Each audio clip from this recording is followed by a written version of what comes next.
I never expected to come home to the sight of Nathan, my stepsister Emily's fiancé, halfway through my living room window. It was one of those ordinary evenings where the most exciting thing on my mind was whether I should microwave leftovers or splurge on takeout. But as I pulled into my driveway, something felt off. The curtains in the living room were shifting, not from a breeze, but deliberate movement. The flicker of light coming from inside my supposedly empty house made my stomach drop. Gripping my keys tightly in one hand, I crept to the front door. It was ajar. That detail alone sent adrenaline surging through me. I nudged the door open and stepped inside, my breath shallow, the tiny click of my flats on the hardwood floor deafening in the quiet. That's when I saw him. Nathan stood frozen in the middle of my living room, a duffel bag slung over one shoulder, and my mother's wedding dress, the most precious thing I owned, in his hands. The delicate ivory fabric draped awkwardly over his arm, and for a moment, I thought I might pass out from sheer disbelief. "What the hell are you doing?" My voice was a mix of fury and panic, shaking just enough to betray how terrified I was. Nathan whipped around, eyes wide, his face drained of all color. He looked like a kid caught stealing from a cookie jar, except this wasn't some harmless snack. He stammered, I was just borrowing it. For Emily. Borrowing. That word broke through my shock like a slap. Borrowing? From inside my locked house? My mind raced, flipping between anger, confusion, and the sinking realization that this wasn't some random coincidence. "I didn't give you permission," I spat, taking a step closer. "Put it down." Nathan hesitated, his eyes darting between the dress and me, like he was weighing his options. For a moment, I thought he might try to run, but instead, he set the dress down on the couch, holding his hands up like I'd caught him at gunpoint. "Emily told me to do it," he blurted out, desperation leaking into his voice. "She said you wouldn't give it to her, but it's just a dress, right? It's for her wedding." She thought. "You're kidding me," I interrupted, my blood boiling. "You broke into my house for a dress? My mom's dress? Do you even understand what this means to me?" Nathan opened his mouth, but whatever excuse he was about to give died when I pulled out my phone and dialed 911. "What are you doing?" he asked, panic lacing his words. "Calling the cops," I said bluntly. "No, no, no," he begged, stepping forward before thinking better of it and stopping in his tracks. "Please, you don't need to do that. Emily made me do this. It's her fault, not mine. Don't ruin my life over this." "Ruin your life?" I repeated, laughing bitterly. "You broke into my house. You tried to steal from me. You did this to yourself." The dispatcher answered, and I calmly explained the situation, my voice steadier than I felt. When I hung up, Nathan sank onto the arm of the couch, his head in his hands. "You don't understand," he mumbled, but I didn't care to listen. Waiting for the police to arrive was excruciating. Nathan tried to explain himself, tripping over his words as he tried to pin the entire thing on Emily. "She's been so stressed about the wedding," he said. "She didn't mean for it to go this far. She just wanted the dress. She said it should have been hers."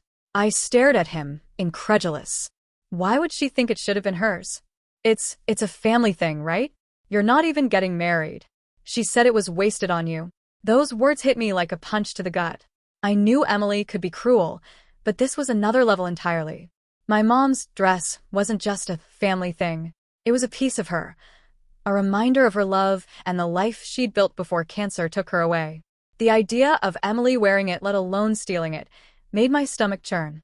When the cops arrived, Nathan didn't resist. He let them cuff him, his face pale and drawn, as they escorted him to the patrol car. One officer stayed behind to take my statement, jotting down notes as I recounted the break-in. As they drove off, I stood on my front porch, clutching the wedding dress like a lifeline.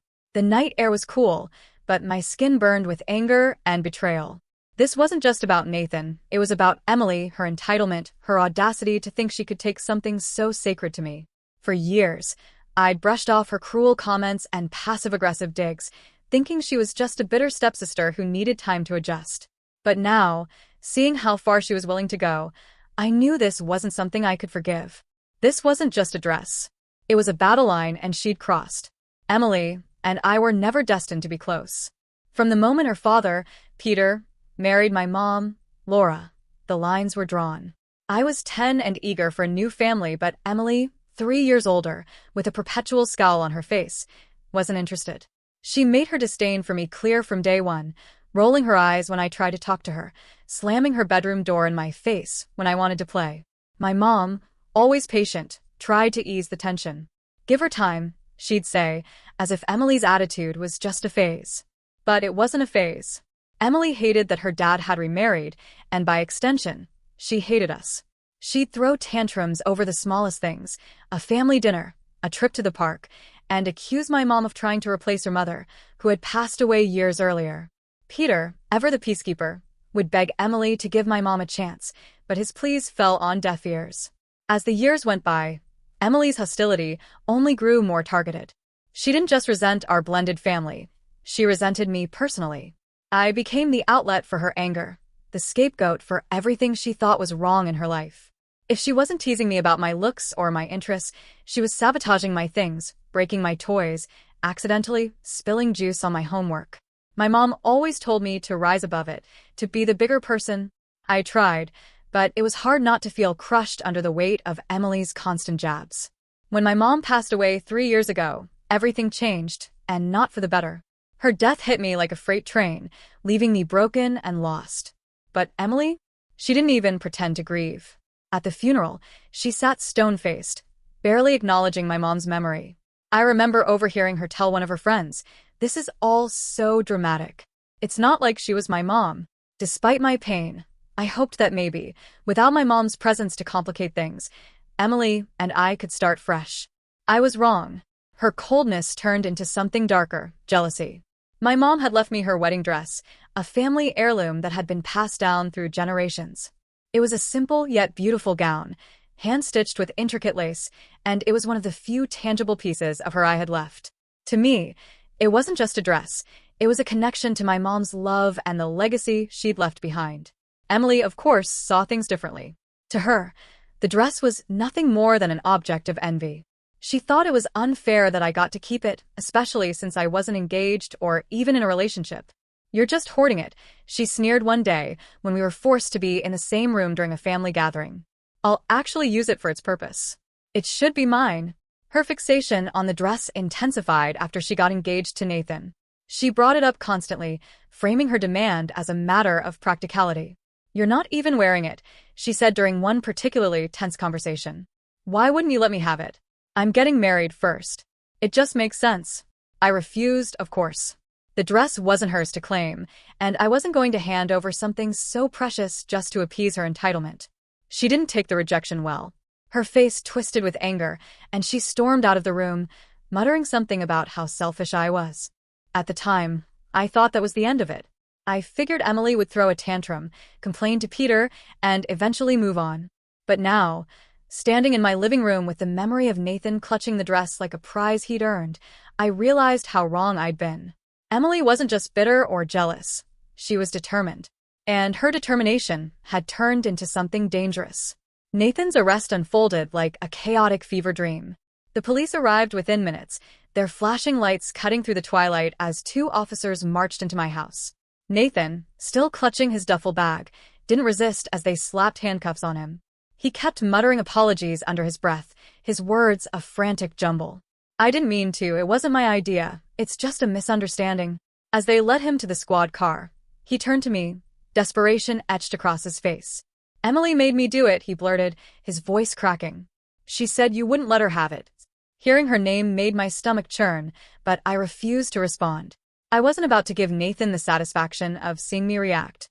Instead, I stayed silent, watching as they drove him away, leaving me standing on my porch clutching my mom's wedding dress. The soft fabric felt like a lifeline in my hands, grounding me in the midst of the surreal scene. At the station, the reality of the situation hit me like a brick. Sitting in a cold, fluorescent-lit room, giving my statement to an officer, I felt a mix of anger and disbelief. How had it come to this? Nathan, of all people, Emily's polished, charming fiancé, breaking into my home like a common thief. When it was Nathan's turn to speak, his nervous energy was palpable. He started talking as soon as the officer pressed record, his words tumbling over each other in a desperate attempt to shift the blame. "It was Emily," he said. "She's been obsessed with that dress ever since she found out about it.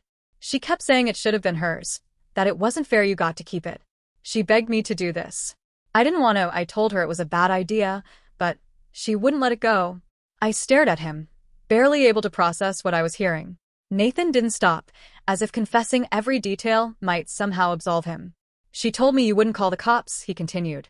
She said you'd never have the guts to actually do anything about it. She said you'd just give in like you always do. Those words stung more than I cared to admit. Emily had always known how to manipulate people, how to twist situations to her advantage. Hearing Nathan repeat her exact words, her exact beliefs about me, was like salt in an open wound. But Nathan wasn't innocent, either. No one had forced him to break into my house. No one had made him climb through my window or touch something so deeply personal to me. He'd made the choice to cross every boundary I'd set, to betray any trust I'd foolishly had in him. During the mediation session, I made that crystal clear. Nathan sat across from me, visibly smaller than the confident man I'd once known. His shoulders were hunched, his hands fidgeting in his lap as he avoided my gaze.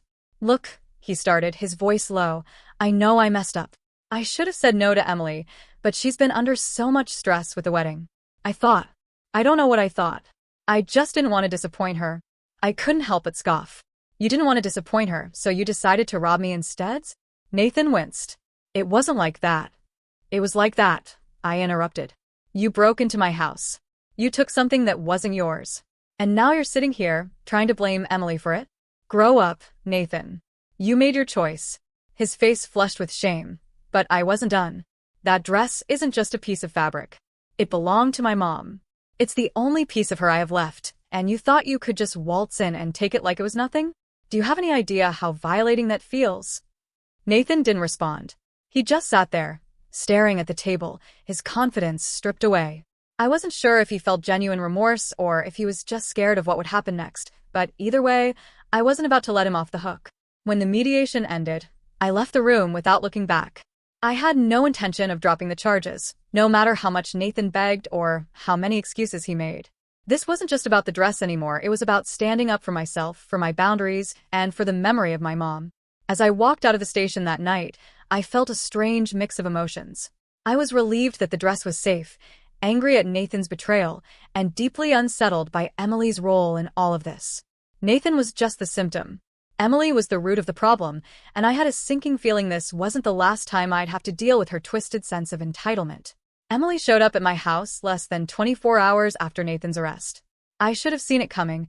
She was never one to let a situation play out quietly. Still, her sheer audacity caught me off guard. She didn't knock. She banged on the door, her fist pounding like a battering ram, the kind of aggressive entrance you'd expect from someone about to demand justice. When I opened the door, she stormed in before I could stop her, her face flushed with a mix of anger and indignation. "How could you do this to us?" she yelled, throwing her arms up dramatically. "Do you have any idea what you've done?" I blinked, stunned by the gall of her opening salvo. "To you?" I repeated, incredulous. "Are you seriously making this about yourself right now? You sent Nathan to steal from me, Emily. From me. What did you think was going to happen?" She didn't deny it, which only made me angrier. Instead, she crossed her arms and shifted tactics, her voice oozing with exasperation. "It's just a dress," she said, as though that made everything better. "You're not even using it. Why can't you just let me have it? You're ruining my wedding over nothing." Her words felt like a slap. Nothing? That dress, my mom's wedding dress, was one of the few tangible pieces of her I had left. It wasn't just fabric and lace. It was a connection to her, to the love and strength she'd given me during her lifetime. And Emily wanted to rip that away from me, not because she needed it, but because she thought she deserved it more. I stepped closer, my voice firm. "That dress isn't yours. It was never yours. My mom gave it to me, and you don't get to decide it's nothing just because it doesn't matter to you." Emily rolled her eyes, leaning against the doorframe as if she were the victim here. "You're being so selfish," she shot back. "I'm getting married and you're just, what? Hoarding it? It's not like you're engaged or anything. It's wasted on you." I clenched my fists, trying to hold back the flood of emotions her words stirred up. "It's not wasted on me," I said through gritted teeth. "It's my mother's dress, Emily. She gave it to me because it was important to her, not because of whether I was getting married or not. You don't get to take that away just because you think you deserve it more." For a moment, Emily looked taken aback, but she recovered quickly, shifting gears again. "You know what?" she said, her voice suddenly softer, almost pitying. "I get it. You're still grieving. But you're holding on to that dress like it's going to bring her back. It won't, you know. That cut deeper than I wanted to admit. My breath caught in my throat, and I had to steady myself before responding. I know she's not coming back, I said quietly. But that dress is one of the only pieces of her I have left. It's not about the dress itself. It's about what it represents. And if you can't understand that, then you're even more selfish than I thought. Emily sighed dramatically, throwing her hands in the air. Fine. Be like that. But don't come crying to me when this tears the family apart.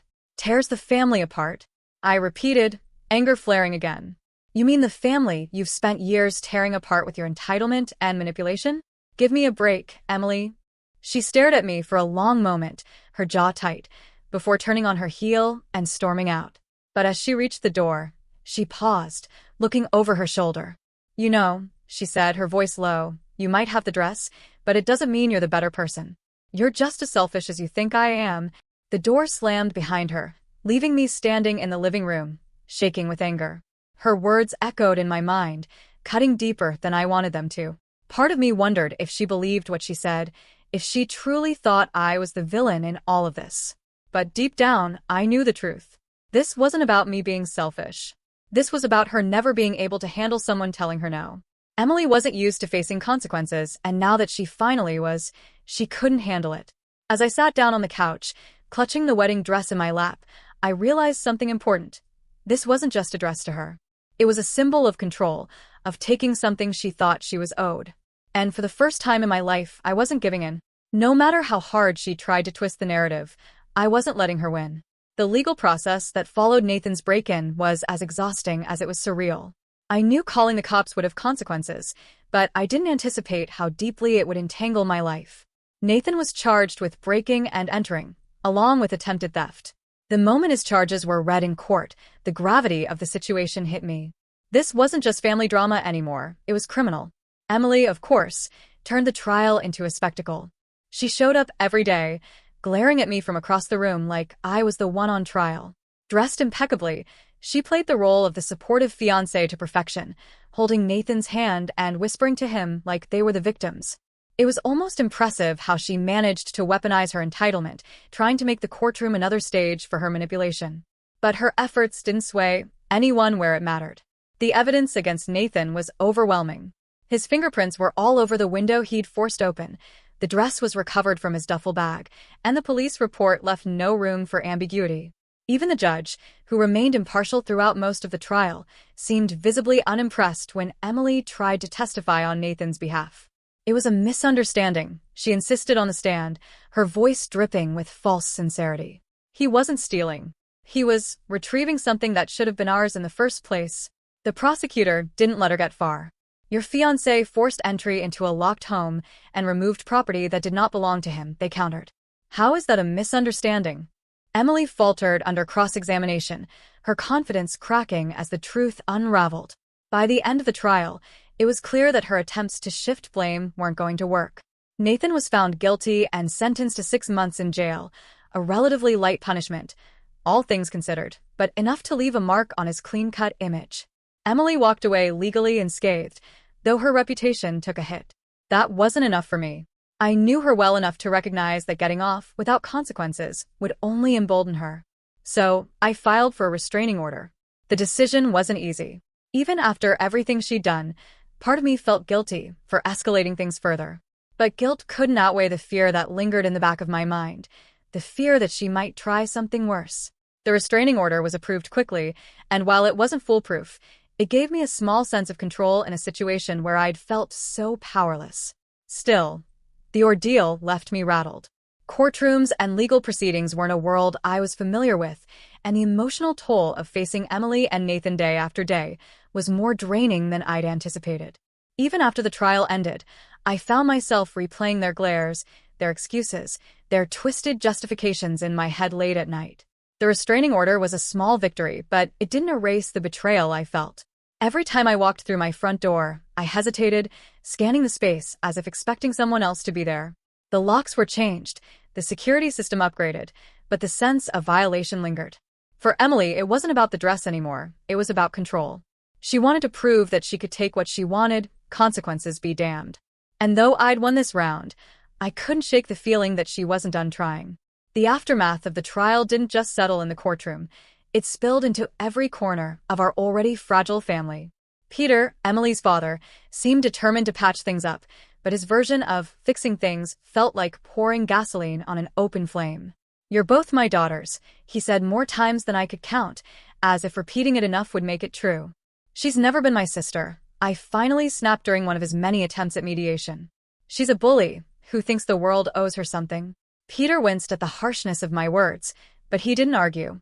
I think, deep down, he knew I was right. He had always struggled to stand up to Emily, letting her tantrums go unchecked and giving her what she wanted just to keep the peace. My mom had tried to balance it out, but without her, Emily's entitlement had spiraled unchecked. "She went too far," Peter admitted, rubbing his temples as we sat at my kitchen table. "But she's young. She's stressed about the wedding. Don't you think it's time to let bygones be bygones?" I stared at him, disbelief knotting in my stomach. "Bygones?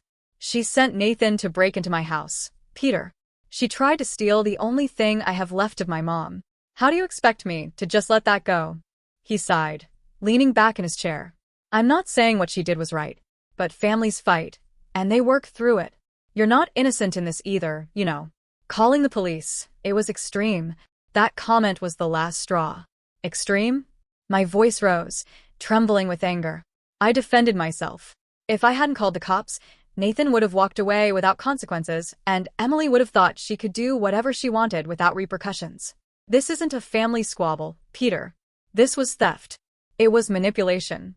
It was her choice. Peter's face hardened, but he didn't argue further. He tried to spin his usual rhetoric about family harmony and moving forward, but it fell flat. Harmony? That word felt like a cruel joke coming from the man who had watched Emily tear me down for years without intervening. For Peter, family was a shield, a convenient excuse to brush everything under the rug. But for me, the word had lost all meaning.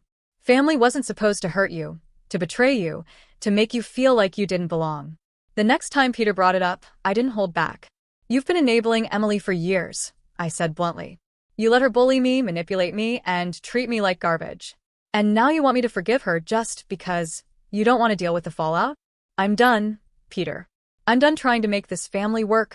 It was the first time I'd ever seen him speechless. He opened his mouth to reply, but seemed to think better of it. Instead, he stood and left, his shoulders slumped under the weight of a reality he didn't want to face. That conversation marked a turning point for me. I'd spent so much of my life trying to fit into this broken family, trying to be the bigger person, the peacemaker, the one who kept things together. But I wasn't willing to carry that burden anymore. From then on, I kept my distance.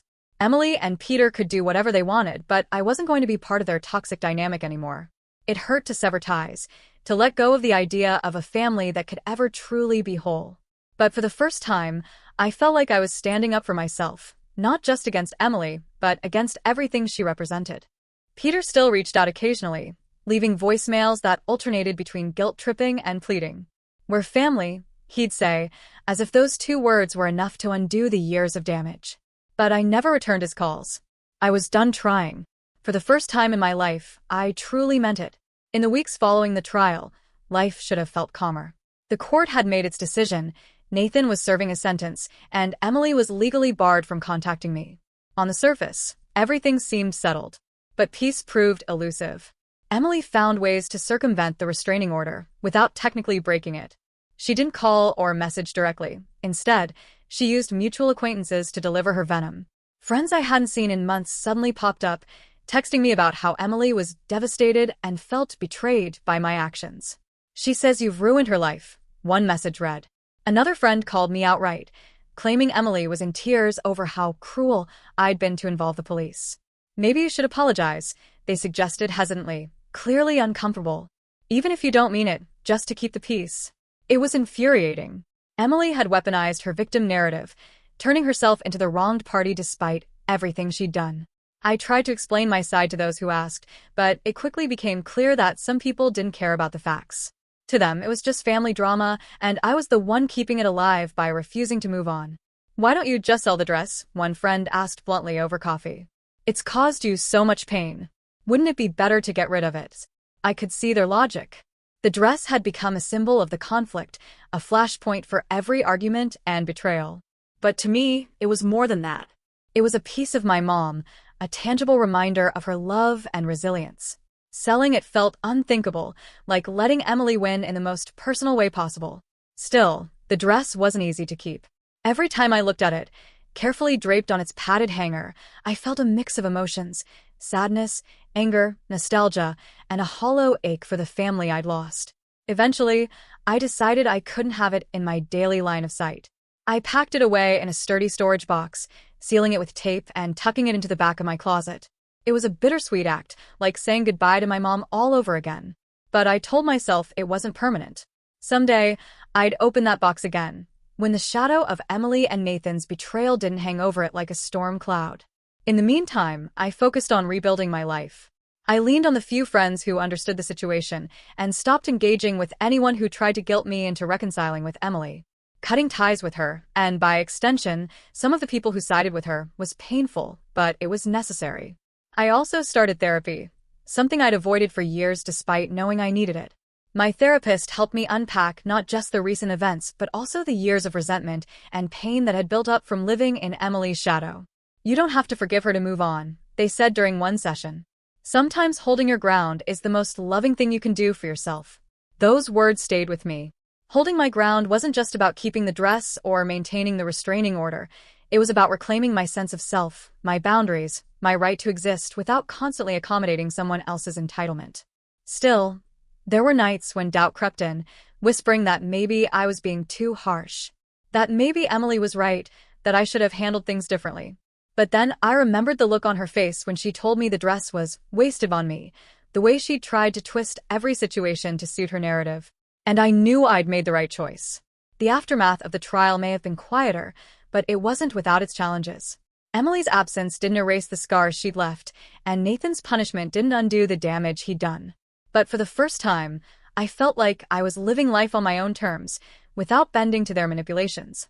The dress stayed locked away, out of sight but never truly out of mind. It wasn't just a reminder of the conflict. It was a reminder of my mom, of the strength she'd shown in the face of adversity. And as I worked to rebuild myself, I tried to hold on to that strength, hoping it would carry me forward into a future where Emily's shadow no longer lingered over me. In the months that followed, my life slowly began to piece itself back together. I upgraded my home security system, complete with cameras and motion sensors, and even installed reinforced locks on the doors and windows. It was overkill, maybe, but I needed the reassurance. Every beep of the alarm as I armed it before bed felt like a tiny victory, a reminder that my space was mine, and no one could take it from me again. With Nathan behind bars and Emily legally forbidden from contacting me, things seemed quieter. I threw myself into work, picking up extra projects to keep my mind occupied, and I rediscovered hobbies I'd abandoned during the chaos. Painting, hiking, even baking, I clung to anything that felt like forward momentum. For the first time in what felt like years, I could breathe. But peace, I soon realized, could be deceptive. Despite their physical absence, Emily and Nathan still found ways to linger in my life. Whispers started making their way back to me through mutual acquaintances, rumors that Emily was spinning her own version of events.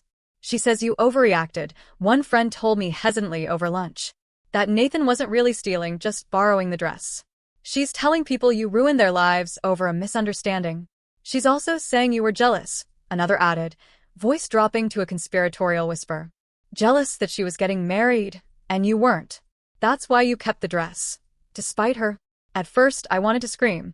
Every rumor, every twisted half-truth, felt like a slap in the face. Emily wasn't content to let things rest.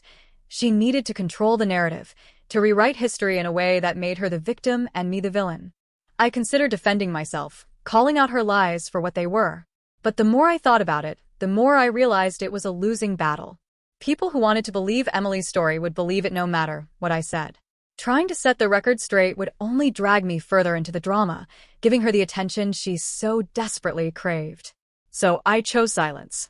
I stopped explaining myself to mutual friends and distanced myself from anyone who tried to bring up Emily or Nathan in conversation. It wasn't easy. There were days when the weight of the rumors felt unbearable, when I wanted to shout the truth from the rooftops. But I reminded myself that my peace was more important than proving Emily wrong. Even so, the peace I found was fragile. Every knock on the door made my heart race, even when I knew it was just the mail carrier. Every unknown number on my phone sent a jolt of panic through me, a reminder that Emily wasn't truly gone from my life. I'd see a car slow down in front of my house and wonder if she was inside, watching, waiting for the restraining order to expire. I'd catch myself scanning faces in crowds, half expecting to see Nathan or Emily lurking nearby. The fear was irrational, maybe, but it was real. The hardest part wasn't the fear, though, it was the bitterness. I wanted to move on, to leave Emily and Nathan behind me, but their actions had carved out a space in my life that I couldn't seem to fill. No matter how much I tried to rebuild, there was always a piece of me waiting for the next attack, the next lie, the next betrayal. And yet, I kept moving forward. I reminded myself that healing wasn't a straight line, that it was okay to stumble. The piece I had might have been fragile, but it was mine, and for now, that was enough. I found out about Emily and Nathan's wedding by accident. A mutual acquaintance, someone who clearly didn't know, or care, about the history between us, mentioned it offhand during a casual conversation. "Did you hear about Emily and Nathan's wedding? It was stunning. Such a perfect day." For a moment, I didn't know how to respond. The words, "perfect day," echoed in my head, twisting my stomach into knots. Perfect for them, maybe. For me, it was just another reminder of the lengths they'd gone to try and take something from me that wasn't theirs to claim. "They didn't invite me," I said flatly, brushing the topic aside as quickly as I could. Of course they hadn't. I didn't expect them to, but hearing about the event from someone else still stung. Images of the day played in my head unbidden. Nathan, standing at the altar with that smug, self-satisfied look on his face. Emily glowing with the triumph of having what she wanted, even if she hadn't earned it. Later that night, I sat in my living room, staring at the box that held my mother's wedding dress. I wondered if Emily had found a replacement gown, or if she'd had to settle for something less. A petty part of me hoped her dress was mediocre, that it paled in comparison to the one she'd tried so hard to steal. But I knew Emily too well. She would have spun the situation into a victory, no matter the reality. She likely found a new dress and told everyone it was the one she'd wanted all along, crafting a narrative where she came out on top. That was Emily's superpower, twisting every loss into a win, convincing herself and others that she was always the hero of her story. The wedding didn't change anything for me. I thought it might bring some closure, some finality. But instead, it felt like just another chapter in the saga of their toxicity, a reminder of how far I'd come and how far I still had to go to truly leave them behind. I didn't cry or rage. I didn't feel much of anything, honestly. The news of their wedding washed over me like a dull wave, leaving behind nothing but a faint residue of bitterness. I hated that they still occupied space in my head, that even the mention of them could unsettle me. That night, I dreamed of my mom. It wasn't one of the comforting dreams where she spoke to me or held me. It was just an image of her, wearing the wedding dress Emily had tried to take, standing in the soft glow of sunlight. When I woke up, the ache in my chest was heavier than ever. The wedding may have been a perfect day for them, but it didn't erase what they'd done. It didn't undo the betrayal, the lies, the break-in. It didn't change the fact that they'd tried to take something sacred and turn it into a pawn in their twisted game. I didn't need to confront them or crash their party to prove a point. The fact that I still had the dress, safe and untouchable, was proof enough. And while I couldn't say I felt triumphant, I did feel steady, like I was finally on solid ground. It wasn't the ending I'd wanted, but it was the one I had. Now I'm in a strange place, somewhere between moving on and being stuck in the past. The house is quiet most days, and the wedding dress, my mom's dress, sits safely tucked away in its storage box at the back of my closet. My life is inching forward. Work is steady, my hobbies bring me moments of joy, and therapy is helping me untangle years of resentment and hurt. But Emily's shadow still lingers. Not physically. She's been silent since the restraining order and Nathan's release from jail passed without incident. Yet, she's there, in the corners of my mind. She's in the hesitation I feel when I meet someone new, the way I second-guess people's intentions, wondering if they're secretly out to hurt me. She's in the ache I feel when I think about family, about what I've lost, or maybe never truly had. I wonder if this is just my life now, living with the remnants of Emily's manipulations, her entitlement, her cruelty. Will there ever be a day when her voice doesn't echo in my head, telling me I'm selfish, jealous, not good enough? Or is this something I'll have to carry forever, like a scar that never fully fades? Some nights, I catch myself walking to the closet and opening the door, staring at the box that holds my mom's dress. I haven't taken it out since I packed it away, but just knowing it's there brings me a small sense of comfort. It's not just a dress, it's a reminder of her love, her strength, her values. When I feel like the bitterness might consume me, I think about her and what she'd want for me. She'd want you to be happy, my therapist told me during one of our sessions. To let go of the pain and hold on to the good memories instead. I'm trying, but letting go isn't as easy as it sounds. Some days, I feel like I'm making progress, carving out a life that feels entirely my own. Other days, I feel like I'm still looking over my shoulder, bracing for the next betrayal, even though I know it's unlikely to come. For now, all I can do is hold onto what's mine, my home, my peace, my memories of Mom. I'm learning to take each day as it comes, to find joy in the small moments and strength in the quiet ones. It's not a perfect ending. There's no moment of triumph, no sudden resolution where everything clicks into place. The scars are still there, and they always will be. But maybe that's okay. Maybe moving forward doesn't mean erasing the pain. It means learning to carry it in a way that doesn't weigh me down. So I keep going. I paint, I hike, I bake, I rebuild. I remind myself that I've survived the worst, and that survival is its own kind of victory. And maybe one day, the shadow Emily cast over my life will fade completely.